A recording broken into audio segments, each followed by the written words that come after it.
Hello students, we are going to continue exercise 7.1, question number 4. Read the statement. Check whether 5 minus 2, 6, 4, 7 minus 2 are the vertices of an isosceles triangle.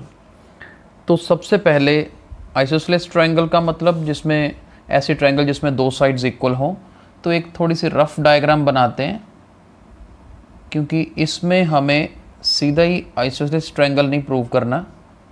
एक बात ध्यान रखिएगा, triangle भी given नहीं है। इन तीनों points से हमें सबसे पहले तो ये प्रूव करना है कि ये ट्रायंगल है, और जब ट्रायंगल प्रूव होगी उसके बाद हम लिखेंगे कि देखो अब दो साइड्स इक्वल हैं तो आइसोसेलेस ट्रायंगल है। इसलिए एक रफ डायग्राम बनाई जिसमें ए, बी और सी तीन पॉइंट्स सपोज किए हुए हैं हमने। ठीक है जी, यहाँ पर ऐसे लिखते हैं गिवन पॉइंट्स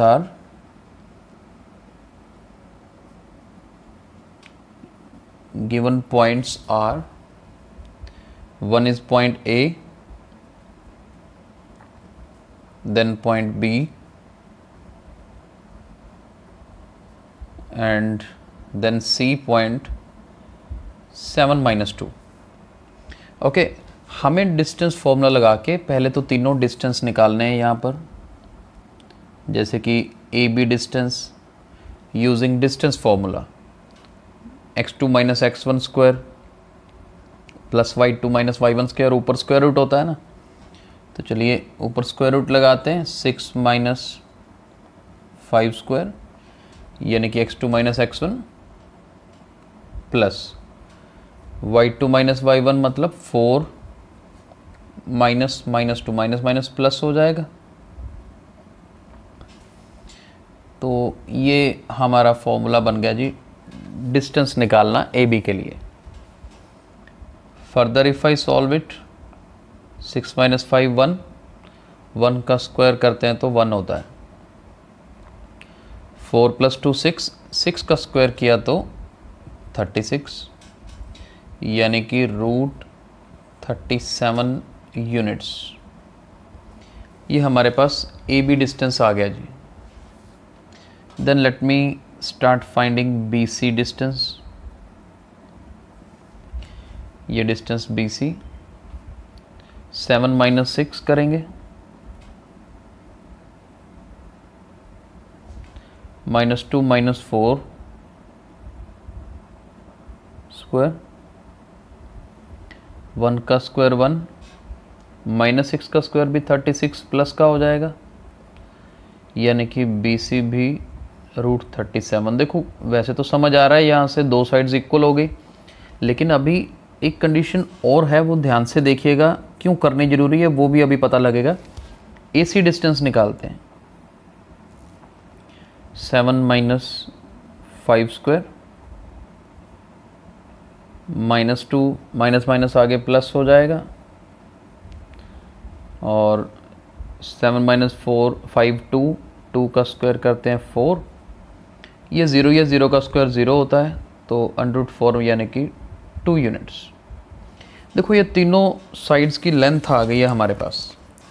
अब जब तीनों साइड्स की लेंथ हमारे पास आ गई है ना, तो इसके बाद हमें क्या करना है, जब हमें तीनों लेंथ्स पता हैं तो एक कंडीशन होती है ट्रायंगल प्रूव करने की। ये देखिए ध्यान से, किसी दो साइड्स का सम तीसरे के इक्वल नहीं आना चाहिए। ठीक है, और दो साइड्स का सम हमेशा तीसरे से बड़ा भी होना चाहिए। ठीक है, ये देखिए जैसे ए बी प्लस, यहाँ पर अब मैं कुछ कंडीशंस लिख रहा हूँ। देखो अगर A B plus B C करते हैं तो ए सी से बड़ा आएगा, 100% आएगा। आना भी चाहिए कि दो साइड्स का सम तीसरे से बड़ा है। छोटी क्लासेस में आपने पढ़ा हुआ है ये कंडीशन। नेक्स्ट देख लेते हैं बी सी प्लस ए सी, क्या वो ए बी से बड़ी है? बिल्कुल है। A B plus B C check कर लिया, बी सी प्लस ए सी कर लिया, अब ए सी प्लस ए बी भी चेक कर लो। ये देखो ये तीन कंडीशंस ट्रू होनी चाहिए। कोई भी दो साइड्स का सम तीसरी से बड़ा हो तभी ट्रायंगल पॉसिबल होती है। ये क्योंकि तीनों कंडीशंस ट्रू हो रही हैं फिर लिखेंगे therefore given points form a triangle, कि हाँ ट्रायंगल बनाते हैं।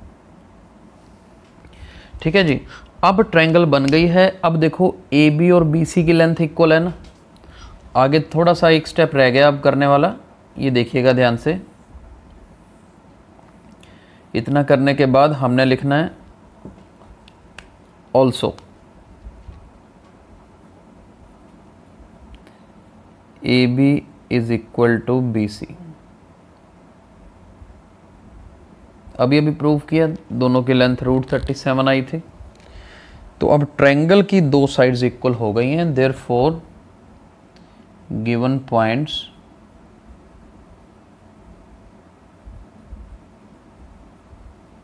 Forms an isosceles triangle. अब हम बोल सकते हैं कि हाँ जी आइसोसेलेस ट्रायंगल बनती है, right. Let's move to question number 5. Look at the statement of question number 5. Read in your books.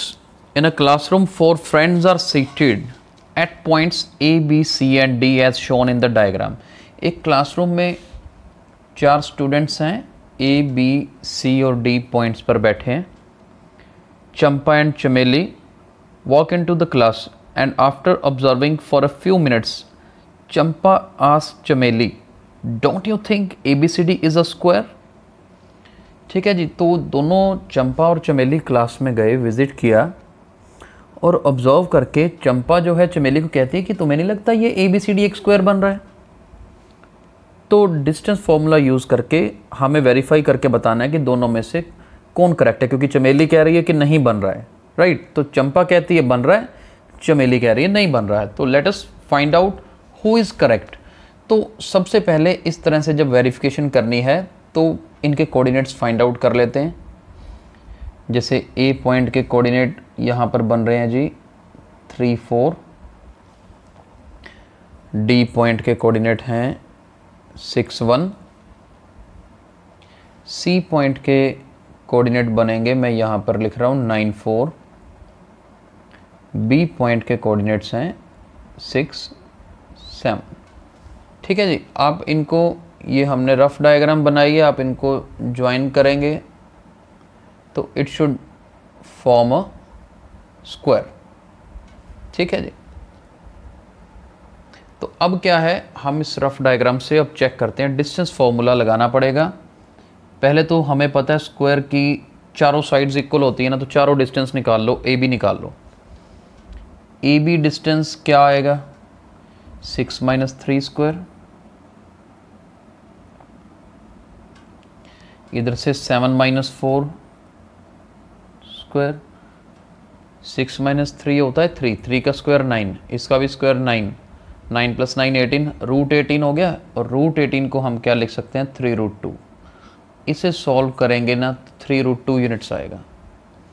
अब डिस्टेंस फॉर्मूला लगाना आपको आता है, BC भी निकालो, CD भी निकाल के दिखाना है जी, AD भी आपको सॉल्व करके दिखाना है। आप चारों डिस्टेंस निकाल लो, आपके सामने कोऑर्डिनेट्स हैं, सभी में कोऑर्डिनेट्स यूज़ करने के बाद डिस्टेंस आपका आएगा 3√2 यूनिट्स, यानी कि चारों साइड्स की लेंथ बराबर आ जाएगी। लेकिन अभी स्क्वायर नहीं लिख सकते, चारों साइड्स का इक्वल आने का मतलब रोम्बस तो पक्का हो गई।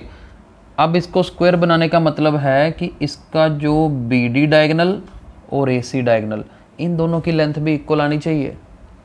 तो अब यही चीज़ पढ़ने वाले हैं। इसके बाद दोनों डायगोनल्स की लेंथ निकालनी है। AC निकालें, देखते हैं क्या बनेगा 9 - 3 स्क्वायर प्लस 4 - 4 स्क्वायर। अब देखो 9 में से 3 माइनस किया 6 हो गया ना, 6 का स्क्वायर 36, 4 - 4 0, तो ये तो ख़त्म ही होगा। 36 का स्क्वायर रूट 6 आएगा, यानी कि डायगोनल की लेंथ 6 यूनिट्स आ रही है। दूसरी तरफ BD निकाल लो, 6 - 6 स्क्वायर प्लस 1 - 7 स्क्वायर। इसको सॉल्व करेंगे, ये भी 6 यूनिट्स आएगा। नाउ अब देखो, since length of all sides are equal, क्योंकि चारों सभी लेंथ की साइड्स की लेंथ इक्वल आ रही है, and length of both diagonals are same, दोनों डायगोनल्स की लेंथ भी सेम है। फिर लिख सकते हैं therefore ABCD is a square. Hence अब दोनों में से करेक्ट कौन हुआ? चंपा कह रही थी ना कि स्क्वायर बन रहा है, हेंस चंपा इज करेक्ट। तो चंपा बिल्कुल ठीक कह रही थी कि ये स्क्वायर बनता है, राइट। तो 4th एंड 5th क्वेश्चन हमने आज कवर किया, आगे हम अपने नेक्स्ट लेक्चर में कवर करेंगे। Thank you so much.